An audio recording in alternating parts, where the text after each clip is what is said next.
కమోజార్ police station పరిధిలోని పటేల్ నగర్లో ఇద్దరు పిల్లలు కరెంట్ షాక్ గురయ్యారు. షార్ట్ సర్క్యూట్లో తీవ్రంగా గాయపడ్డారు. పిల్లలు ఇంటి పక్కన ఉన్న గోడపైకి ఎక్కుతుండగా ప్రమాదవశాత్తు ట్రాన్స్ఫార్మర్పై పడ్డారు. దీంతో షాక్ గురయ్యారు.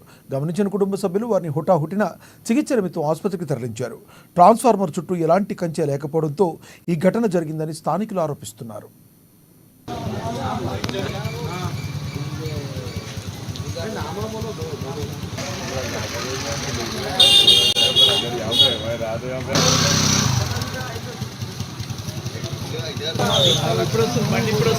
బండి ఇప్పుడు వస్తుంది. పిల్లల్ని ఇస్తానికి పంపిస్తాను.